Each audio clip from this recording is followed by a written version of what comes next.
ہمارے تعلق رب سے جوڑو کر دے گا وہ نظر الرحمن الرحیم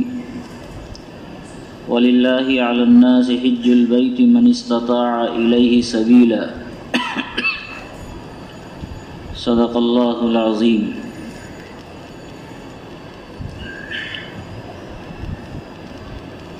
اللہ رب العزت نے انسانوں پر جو فریضے عائد کیے ہیں وہ مختلف نوعیتوں کے ہیں، اور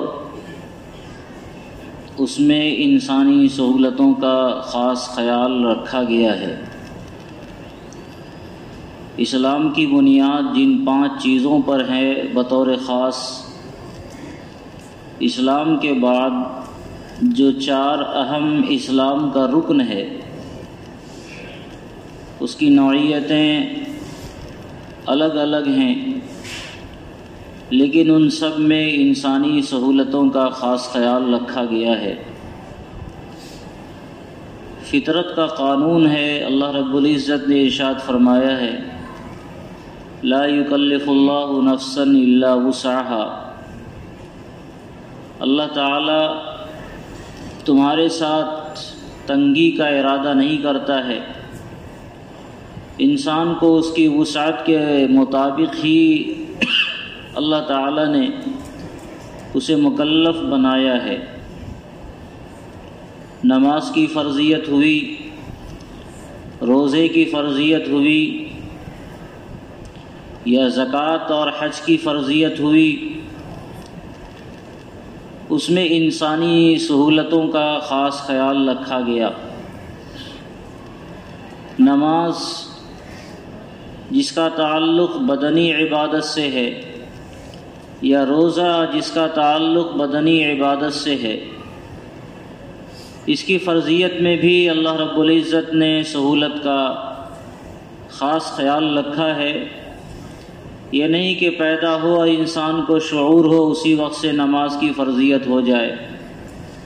بلکہ خاص عمر کو انسان جب پہنچ جائے، جب اسے اپنے اچھے اور برے کی تمیز ہونے لگے،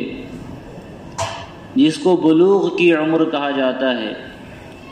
اس کے بعد اللہ رب العزت نے فرمایا کہ اب اس کے ذمے نماز فرض ہے، یا اس کے ذمے روزہ فرض ہے۔ اور پھر اس میں بھی اللہ تعالیٰ نے خاص سہولتوں کا معاملہ فرمایا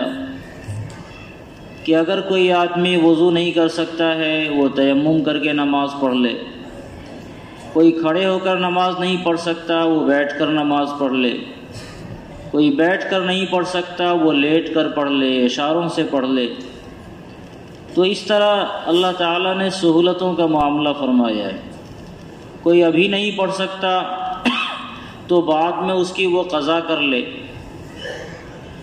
یہ سہولتیں جس طرح بدنی عبادتوں کے اندر اللہ رب العزت نے رکھی ہیں، جو مالی عبادت ہے اس میں بھی اللہ تعالیٰ نے یہ سہولتیں رکھی ہیں۔ بظاہر ہونا تو یہ چاہیے کہ جب مال دیا ہوا اللہ کا ہے، جان دی ہوئی اللہ کی ہے، تو اللہ رب العزت کا یہ حکم ہوتا کہ ہم نے جو مال تمہیں دیا ہے وہ سب ہمارے راستے میں خرچ کر دو۔ لیکن اللہ رب العزت نے انسانوں پر شفقت کا معاملہ فرمایا، اور یہ نہیں فرمایا کہ جو کچھ بھی ہم نے دیا ہے وہ سب کا سب اللہ کے راستے میں لٹا دو، بلکہ اپنی ضرورت کے لیے بھی رکھو، اور ایک مختصر حصہ ایک مقدار کے اندر ہمارے راستے میں خرچ کرنا ہے۔ یہ نہیں کہ جس آدمی کو 10 روپیہ ہے اسے بھی خرچ کرنا ہے، جس کو 100 روپیہ ہے اسے بھی خرچ کرنا ہے، ایسا نہیں کہا،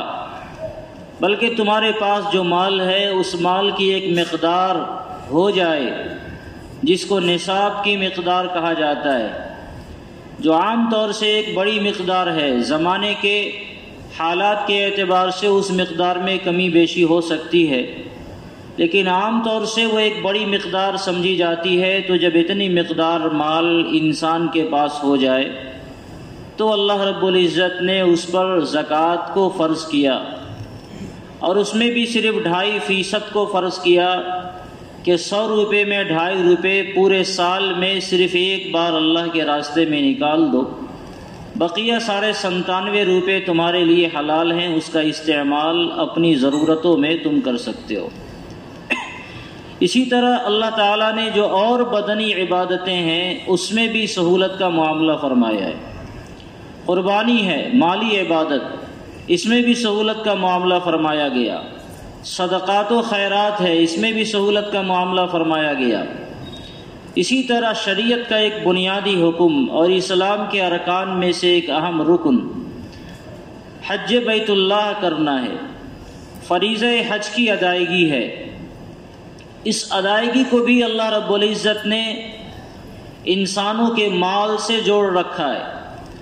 اور یہ نہیں کہ جو بھی بندہ مسلمان ہے ہر بندے کو حج کرنا ضروری ہو، ایسا نہیں کہا گیا، بلکہ جس بندے پر حج کی وسعت ہے، جو بندہ حج بیت اللہ کو جا سکتا ہے، آ سکتا ہے، راستے اس کے مامون ہیں، راستوں میں کوئی دقت اور رکاوٹ نہیں ہے، تو ایسے آدمی کے لیے اللہ رب العزت کا حکم ہوا کہ جو آدمی حج بیت اللہ کر سکتا ہے اس کے ذمے یہ فریضہ عائد ہوتا ہے کہ وہ خانہ کعبہ کا حج کرے اور اس فریضے کی ادائیگی کرے۔ اس کے لیے شریعت نے سہولتیں دیں کہ اگر تمہارے ساتھ اعذار ہیں تو پھر تمہارے ذمے حج فرض نہیں ہے، تمہارے پاس مال ہی نہیں ہے، اتنا مال ہے ہی نہیں کہ تم حج کر سکو، تو تمہارے ذمے بھی حج فرض نہیں ہے۔ تمہارے پاس مال تو ہے لیکن حج بیت اللہ کی ایک جگہ متعین ہے، خانہ کعبہ، خانہ کعبہ تک پہنچنے کا راستہ معمول نہیں ہے، تم وہاں جا نہیں سکتے ہو۔ پہلے زمانے میں جانوروں کی سواری ہوتی تھی، لوگ قافلوں میں چلا کرتے تھے یا پانی کا جہاز استعمال کرتے تھے، سمندر میں طغیانی آئی ہوئی ہے، خشکی کے راستے بند ہو گئے، یا آج کے زمانے میں ویزا کی ضرورت پڑتی ہے، پاسپورٹ کی ضرورت پڑتی ہے، اور مختلف قانونی پیچیدگیاں ہیں، تو یہ ساری قانونی پیچیدگیاں تمہارے حق میں ختم ہو جائے تبھی تمہارے ذمے حج بیت اللہ کا فریضہ ہوتا ہے۔ ابھی ایک خاص حالات دنیا پر گزرے جس میں پوری دنیا کی فلائٹ کو بند کر دیا گیا، تو اب ایک آدمی کے پاس کتنوں مال ہے لیکن جانے کی کوئی شکل نہیں ہے، تو اب حج بیت اللہ ہمارے ذمے اب فرض نہیں رہا۔ تو اتنی سہولت اللہ رب العزت نے انسانوں کو دی کہ صرف یہی نہیں کہ تمہارے پاس اتنا پیسہ ہو کہ تم حج بیت اللہ کو جا سکو، بلکہ اس کے ساتھ ساتھ وہاں جانے کی سہولت بھی موجود ہو، سواریاں موجود ہو، راستے میں کوئی رکاوٹ اور دقت پیش نہیں آ رہا ہے، تب جا کر تمہارے ذمے یہ فریضہ عائد ہوتا ہے۔ یعنی کل ملا کر اللہ رب العزت نے سہولتوں کا معاملہ فرمایا، اور اسی کے ساتھ ساتھ یہ نہیں کہ ہر سال تمہیں وہاں حاضری لگانی ہے، پوری زندگی میں ایک مرتبہ بیت اللہ کا حج ادا کرنا ہے۔ جو شخص ایک مرتبہ بیت اللہ کا حج کر لے بس اس کا کام تمام ہے، اس کے ذمے سے فریضے کی ادائیگی ہو چکی، اب دوبارہ جانا اس کی ذمہ داری نہیں ہے۔ اگر اللہ رب العزت نے اس کو سہولیات دی ہیں تو وہ ٹھیک ہے، نفلی طور پر دوبارہ سیوارہ جتنی مرتبہ اپنی سہولت کے حساب سے جانا چاہے وہ جا سکتا ہے، لیکن اللہ رب العزت کی طرف سے دوبارہ جانا اس کا کوئی فرض نہیں ہے کہ اگر وہ نہیں گیا تو پھر اللہ رب العزت کے یہاں اس کی پکڑ ہوگی، وہ گناہگار ہو جائے گا، ایسا نہیں ہے۔ لیکن اگر کسی آدمی کو وسعت ہو جائے، استطاعت ہو جائے، اللہ تعالیٰ نے اسے اتنا مال دے رکھا ہے اور راستے بھی ایسے ہیں جو پرخطر نہیں ہیں، راستہ مامون ہے، تو پھر اس آدمی کی ذمہ داری ہوتی ہے کہ وہ حج بیت اللہ کو ہر حال میں کرے۔ اللہ رب العزت ارشاد فرماتے ہیں وَلِلَّهِ عَلَى النَّاسِ حِجُّ الْبَيْتِ مَنِ اسْتَطَاعَ إِلَيْهِ سَبِيلًا، جو آدمی حج بیت اللہ کو کر سکتا ہے، راستے اس کے لیے مامون ہیں، اس کے ساتھ سہولتیں موجود ہیں، تو اس آدمی کا ذمہ ہے کہ وہ حج بیت اللہ کو کرے۔ للہ علی الناس، انسانیت پر ضروری ہے اللہ رب العزت کے لیے کہ وہ حج کے اس فریضے کو ادا کرے. کب؟ استطاع الیہ سبیلا، اگر وہ وہاں جا سکتا ہے اور جانے آنے کی سہولیات اس کے پاس موجود ہیں. جانے آنے کی جو سہولیات ہیں یا استطاعت ہیں، اس کا تعلق صرف انسان کے روپے پیسے سے نہیں ہے. یہ نہیں ہے کہ ہمارے پاس روپے پیسے ہوں اور جتنا حج میں لگتا ہے اتنا انتظام ہو جائے تو پھر ہمارے ذمہ حج فرض ہے. استطاعت کی کوئی بھی شکل ہو سکتی ہے. انسان اپنے مالوں کا جائزہ لے. اگر اس کے پاس نقد روپے ہیں، اور مثال کے طور پر آج کے زمانے میں 4 لاکھ روپے حج کے اگر لگتے ہیں اور نقد روپیہ اس کے پاس اگر ہے مثال کے طور پر، جو 4 لاکھ اور پلس 1.5 مہینے جو اپنے گھر سے وہ غائب رہے گا، تو اپنے گھر کے اخراجات 25-50 ہزار روپیہ اور مان لیا جائے، یعنی 4.25 لاکھ روپے اگر کسی بندے کے پاس ہیں، تو پہلی فرصت میں اس کی ذمہ داری ہے کہ وہ بندہ حج بیت اللہ کا فریضہ ادا کرے. اس کے پاس اگر نقد کی شکل میں روپے پیسے نہیں ہیں لیکن دوسری سہولیات اس کے پاس ہیں،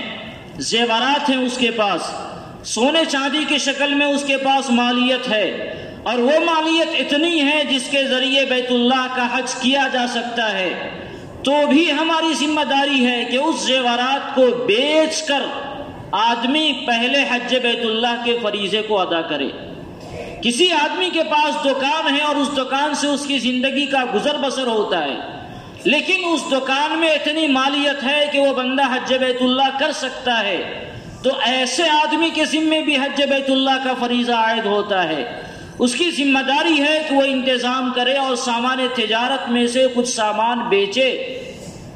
تاکہ بیت اللہ کے جانے آنے کا انتظام ہو سکے اور وہ بندہ حج بیت اللہ کر لے. اور بھی مختلف شکلیں ہیں. کسی بندے کے پاس زمین ہے، کوئی بندہ کسی اور شکل میں کوئی مالیت رکھتا ہے، تو جس شکل میں بھی ہمارے پاس مالیت ہو اور حج بیت اللہ کی سہولت اور اس کا انتظام ہو، تو اس بندے پر بیت اللہ کا حج کرنا یہ فرض ہو جاتا ہے. اس کی ذمہ داری ہو جاتی ہے کہ وہ بندہ حج بیت اللہ کو کرے. ہماری نگاہوں میں عام طور سے یہ ایک جمع ہوا ہے کہ آدمی کے پاس پیسے ہوں اور یہ پیسہ ہماری ضرورت سے زائد ہو تو جا کر شاید حج بیت اللہ کا فریضہ ہمارے ذمہ عائد ہوگا. یہ ایک بھول ہے، یہ غلط فہمی ہے جس غلط فہمی کے ہم شکار ہیں. ہمارے پاس کسی بھی شکل میں حج بیت اللہ کے جانے آنے کی سہولیات موجود ہے، چاہے وہ کوئی بھی شکل ہو. ایک شخص نے پیسہ رکھ رکھا ہے اور اس پیسے سے اپنی بچیوں کے نکاح کا انتظام کرنا ہے. وہ پیسہ اتنا ہے جس سے وہ حج بیت اللہ کو جا سکتا ہے، تو بچیوں کے نکاح کا انتظام کرنے کے لیے جو پیسہ رکھا ہوا ہے، اس پیسے کی بنیاد پر بھی حج بیت اللہ کو جانا فرض ہے، اور اس کی ذمہ داری ہے کہ بچیوں کے نکاح کا انتظام پہلے نہیں کرے، پہلے وہ حج بیت اللہ کو جائے. ایک آدمی نے مکان بنانے کے لیے پیسہ رکھ چھوڑا ہے اور وہ بے سہارا آدمی ہے، مکان بنائے گا، لیکن اس کی ذمہ داری ہے کہ پہلے وہ حج بیت اللہ کرے اور پھر جا کر بعد میں مکان کے بنانے کا انتظام کرے. یہ اتنی بڑی ذمہ داری ہے، اتنا بڑا فریضہ ہے کہ جب یہ عائد ہو گیا تو پھر ہماری ذمہ داری بنتی ہے کہ ہم پہلے اس فریضے کو پہلی فرصت میں ادا کریں، اس کو ٹالے نہیں مختلف ضروریات کی بنیاد پر. اب جب ہم نے پیسے رکھے ہیں اپنی ضرورت کے لیے تو ہماری ضرورت کا کیا ہوگا؟ یہ پیسے ہمارے گھر کی ضرورت کے لیے ہیں، مکان کی ضرورت کے لیے ہیں، بال بچوں کے نکاح کی ضرورت کے لیے ہیں، کسی اور ضرورت کے لیے ہے. اس کا کیا ہوگا؟ اللہ رب العزت اس کا انتظام فرمائے گا. روایتوں میں بھی آتا ہے اور خود قرآن کریم کے الفاظ بھی ہیں. اللہ رب العزت ارشاد فرماتے ہیں کہ حج بیت اللہ کو کیوں جائے؟ لیشہدوا منافع لہم، وہاں جا کر وہ اپنے نفع کا اپنی آنکھوں سے مشاہدہ کریں گے. اللہ تعالیٰ نے حج بیت اللہ کی وجہ سے جو آخرت کے انعامات انسانوں کے لیے اللہ نے اپنے ذمے لگا رکھے ہیں، وعدہ کر رکھا ہے، وہ انعامات اور وہ منافع تو ہیں ہی. دنیا کے نفع اور دنیا کے منافع اگر کسی کو دیکھنا ہو تو آدمی حج بیت اللہ کا سفر کرے حج بیت اللہ کے سفر کے نتیجے میں جہاں اللہ تعالیٰ آخرت میں اسے نوازے گا، اللہ رب العزت دنیا میں بھی اسے نوازے گا اور دنیا میں بھی اسے فائدے ہی فائدے نظر آئیں گے۔ پوری دنیا میں اللہ ہی جانتا ہے کتنے سالوں سے حج بیت اللہ کا یہ فریضہ ادا کیا جا رہا ہے۔ اسلام کے بعد تو 1450 سال یہ ہو گئے۔ سیدنا ابراہیم علیہ السلام نے حج بیت اللہ کے لیے اعلان فرمایا تھا۔ قرآن کریم نے کہا اذن فی الناس بالحج یأتوک رجالا وعلی کل ضامر یأتین من کل فج عمیق۔ حضرت ابراہیم علیہ السلام سے کہا گیا کہ آپ حج بیت اللہ کا اعلان لوگوں میں فرماویں، اور اس وقت سے لوگ حج بیت اللہ کر رہے ہیں۔ آج تک شاید انسانی تاریخ میں کوئی بندہ ایسا نہیں ہوگا جو حج بیت اللہ کو گیا ہو اور حج بیت اللہ کی وجہ سے وہ فقیر ہو گیا ہو، اس کی ضرورتیں ختم ہو گئی ہوں، ضرورتوں کا انتظام نہ رہ گیا ہو۔ ہاں نیت میں کھوٹ ہو وہ بات کی بات ہے،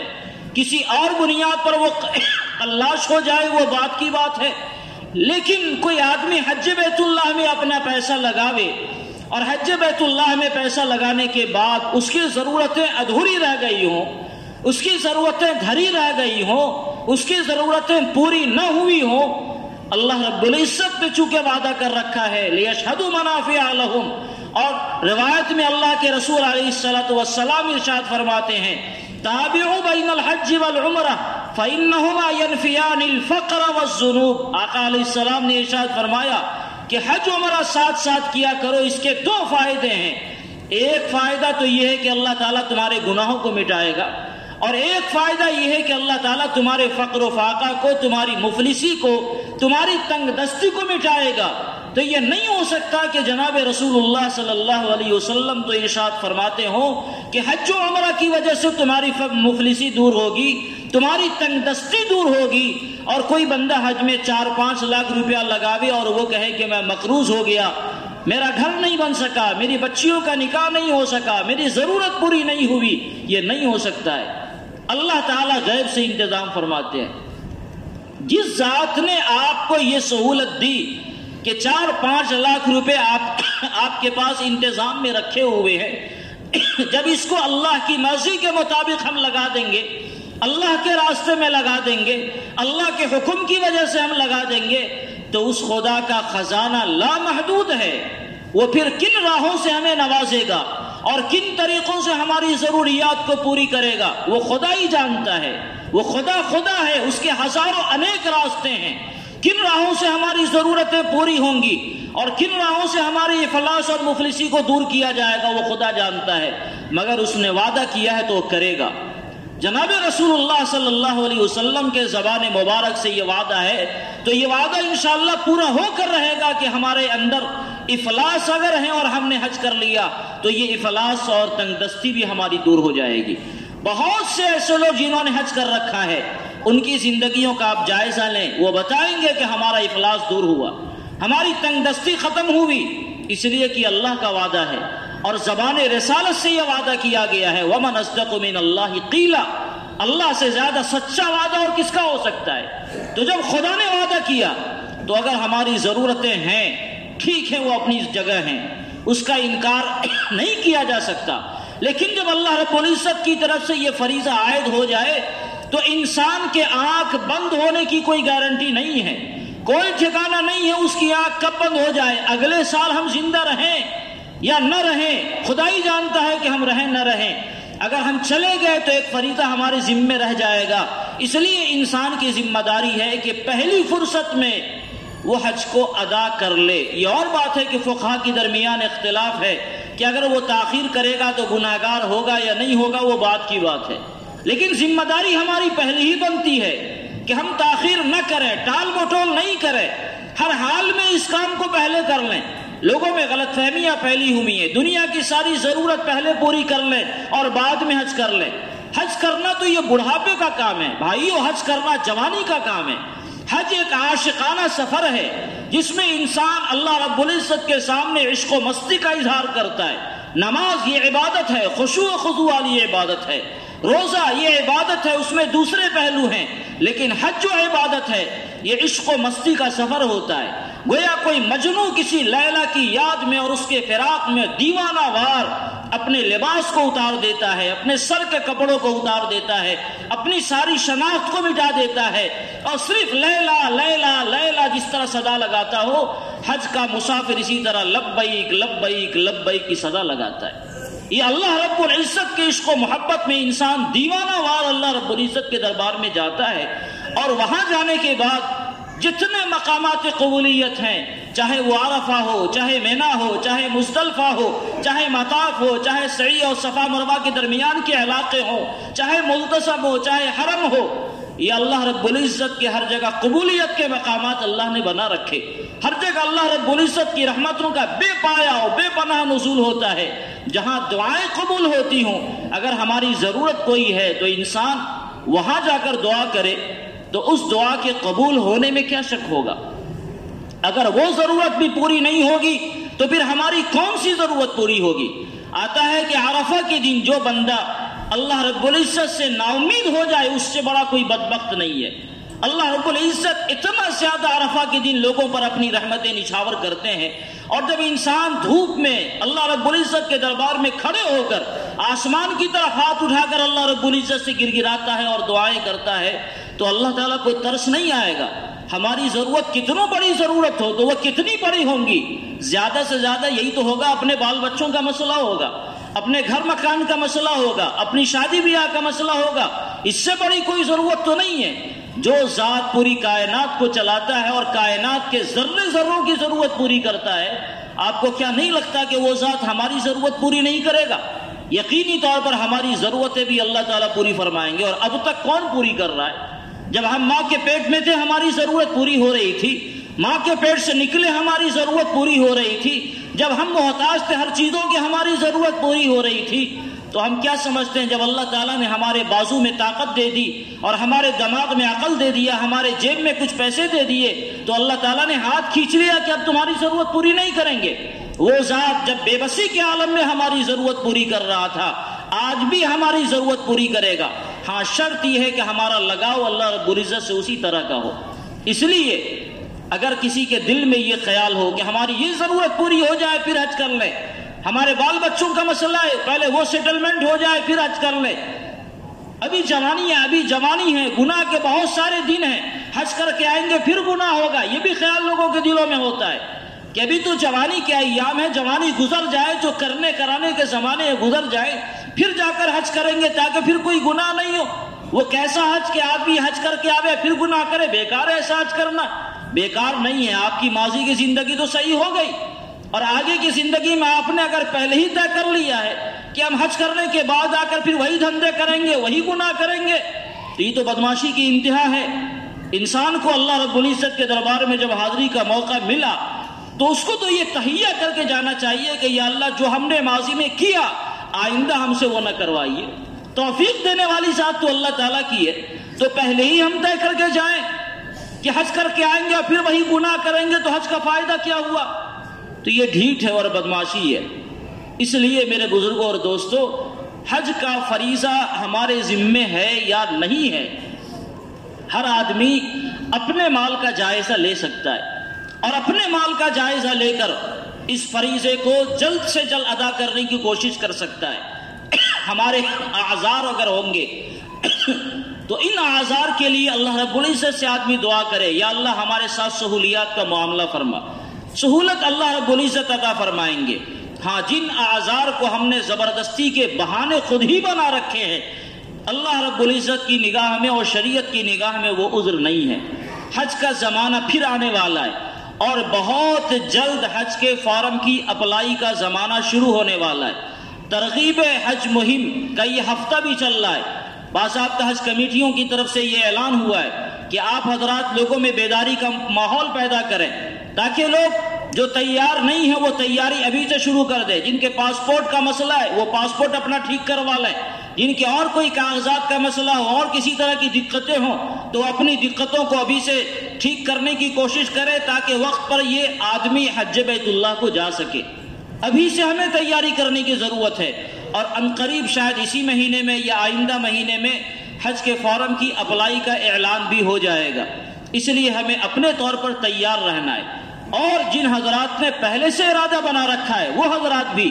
اور جن حضرات نے اللہ رب العزت نے جن حضرات کو وسعت دی اور انہوں نے ارادہ نہیں کیا ہے، وہ بھی ارادہ کرے کہ پہلی فرصت میں انشاءاللہ تبارک و تعالی ہم یہ کام کر کے رہیں گے۔ ہمارے دنیا کے کام آگے پیچھے تو ہوتے ہی رہتے ہیں، کسی کے بغیر کوئی کام رکا نہیں ہے۔ ہم اگر چلے جائیں گے تو ایسا نہیں کہ جو نفع اللہ تعالیٰ نے ہمارے مقدر میں لکھ رکھا ہے وہ نفع ختم ہو جائے گا، نہیں۔ اللہ رب العزت نے اگر ہمارے مقدر میں لکھ رکھا ہے تو وہ جھک مار کے ہمارے پاس آئے گا۔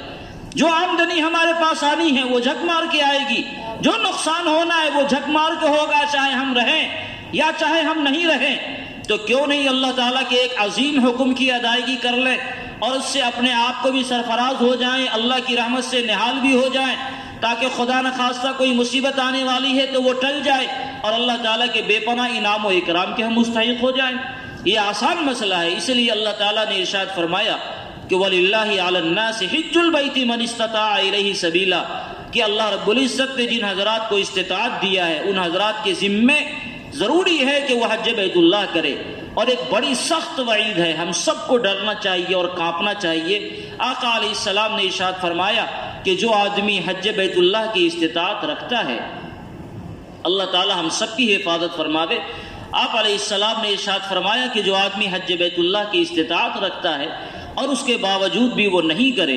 فلا علیہ ان یموت یہودیا او نصرانیا، تو اللہ کی کوئی ذمہ داری نہیں ہے کہ وہ یہودی ہو کر مرے، نصرانی ہو کر مرے، اس کی موت ایمان کی حالت میں آوے یا کفر کی حالت میں آوے، اللہ کی کوئی ذمہ داری نہیں ہے۔ یہ بڑی خطرناک وعید ہے ہم سب کے لیے، جن سب کو اللہ رب العزت نے یہ سہولت عطا فرمائی اور وہ اس میں تاخیر کر رہے ہیں۔ اللہ تعالی ہم سب کو حج بیت اللہ کی سعادت سے بہرور فرمائے اور جلد سے جلد اس کی سہولیات پیدا فرماوے، اس سعادت سے بہرور کر کے اس ادائیگی کو، اس فریضے کی ادائیگی کرنے والا بنائے۔ آمین۔ وآخر دعوانا الحمدللہ رب العالمین۔